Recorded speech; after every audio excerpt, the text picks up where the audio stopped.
the bad, ugly things that you say and that you do. So when in doubt, don't do it, right?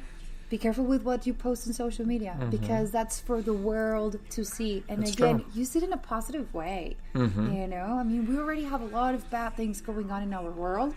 Try to share, you know, some light into humanity through nice, pretty posts. And for journalists, you know, it also helps to create conscience. For instance, I True. use my social media, my Facebook, you know, specifically, to create awareness of animal abuse.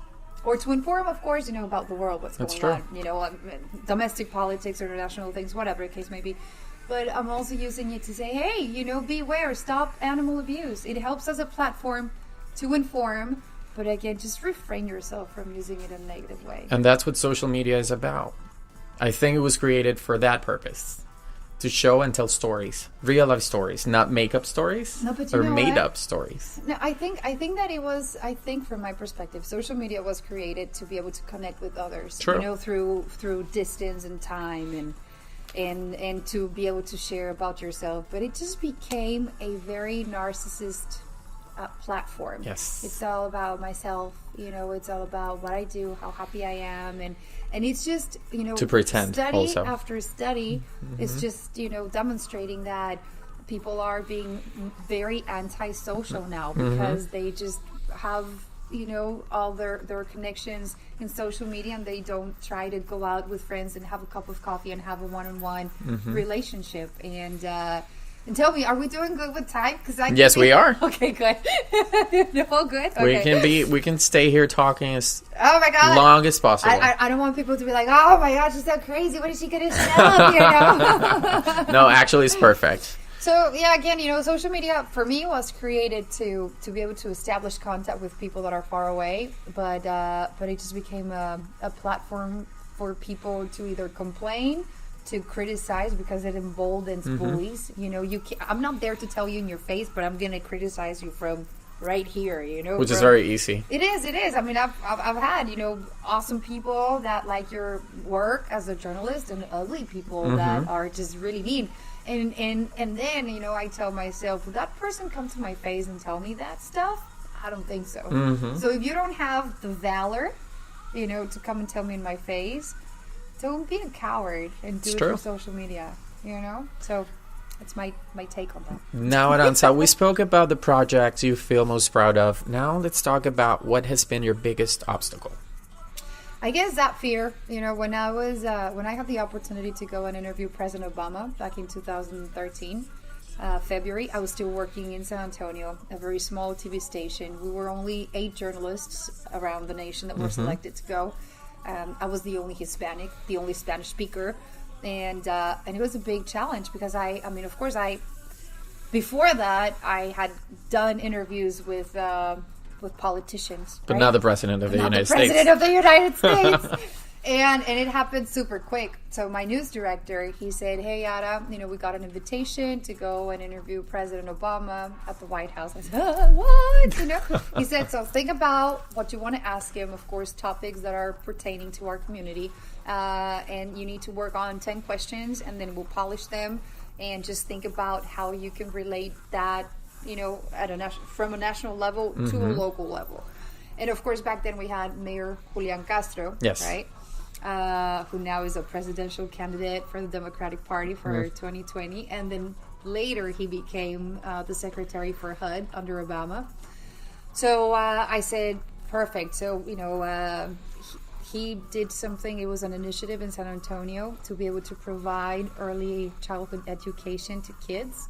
And I thought it was a very, you know, good program that maybe President Obama could be interested, you know, in implementing it, you know, all across the nation. So, I mean, it was just interesting. Like I said, you know, think about stuff. And of course, comprehensive immigration reform, it was something that was happening. It had traction, you know, in Congress. So anyway, that stuff. I worked on my questions, but of course, once you get to the White House, you know, when there's secrets out of it, they give you the tour, so you feel a little more comfortable, but you're trying to remember, because you only had about 8 minutes with the president, right? That's nothing. And I had about, you know, 6 questions that I could only, you know, ask the president because of time. And I was, I think, out of the 8 journalists, I was number 6 or 7, one of the last ones. And in the meantime, you were in a door, you know, in a room next door, and I was so nervous. And then they would come say, so and so from so and so, right? You know, the name of the person and the name of the TV station. Yes. And then they would come out because you had to go to the room where the president was, and then they would put you the microphone, and then the president would meet them personally with a handshake. And so when I hear Arantxa Loizaga de Univision San Antonio, oh my God. It's me. You know, oh my God, yeah, but I'm walking, you know, and then they clip the microphone and there's the lights and everything, and you couldn't get closer to the president, right? But he was probably about this distance. I have a picture. And then he says, hi, Arantxa. And he's just like, you know, and he said my name right. Usually people butcher my name, Arantrax, Antrax, whatever the case may be. He said, hi, Arantxa, how are you doing? You go, oh, thank you, Mr. President. And I'm shaking, right? So I'm trying to stand on both of my feet, you know, ground my feet, and my leg is just doing this all the time. I said, dude, take a chill pill, take a deep breath, and rock it. And that's what I did. You know, you overcome your fears. That's awesome. Yeah, it's baptism by fire. That's true. Man. And you had the chance to interview Barack Obama, the president of the United States. Not everybody has that on their resume. No. But Arantxa does. Well, yeah, I'm lucky. check. I'm lucky. You definitely are. Now, Arantxa, talking about your projects, what's coming up for you? Well, I guess that every day is different, you know? I mean, you work on different projects every day, so it can be the last breaking news, for instance, Tuesday, you know, they gave the verdict, you know, guilty 10 times for a couple of months, so we were doing that breaking news for 3 hours. Friday, the president declared a national emergency to be able to get funds, you know, from different pockets of the government, bypassing Congress.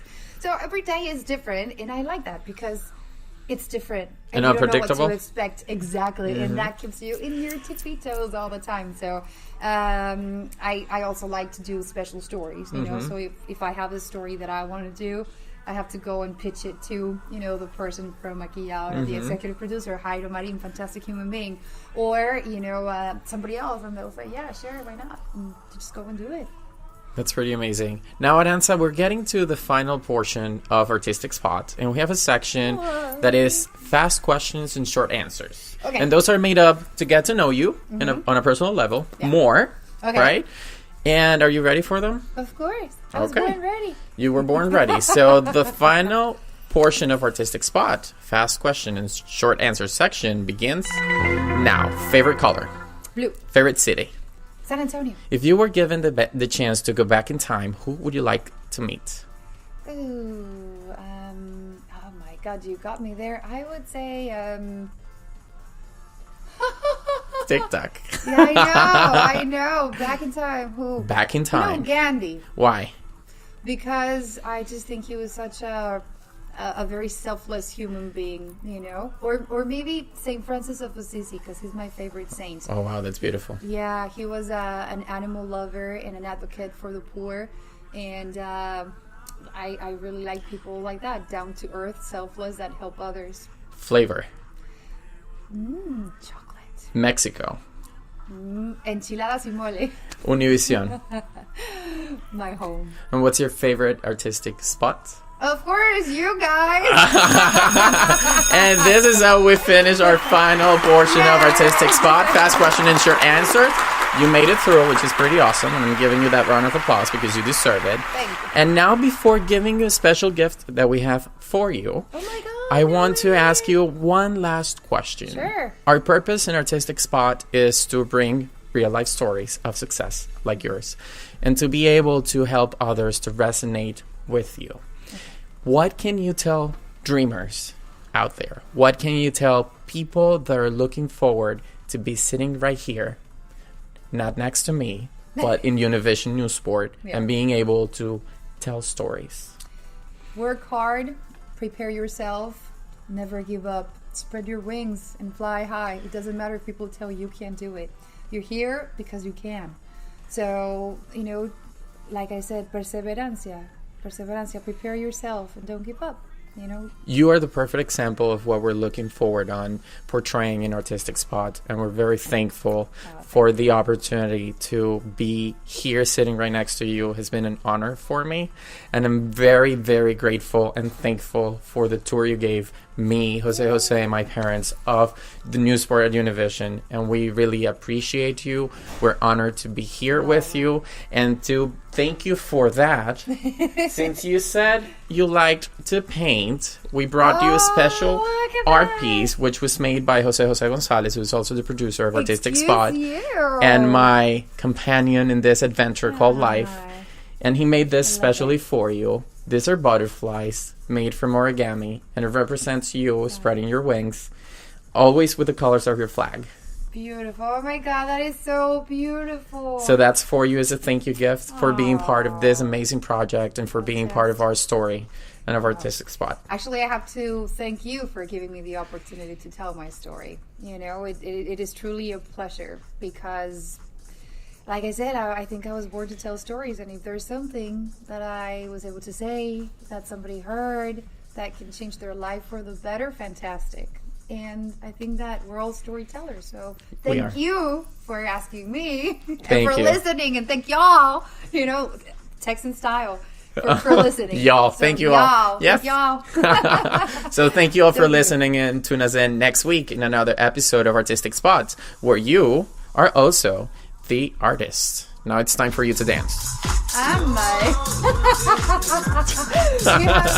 have this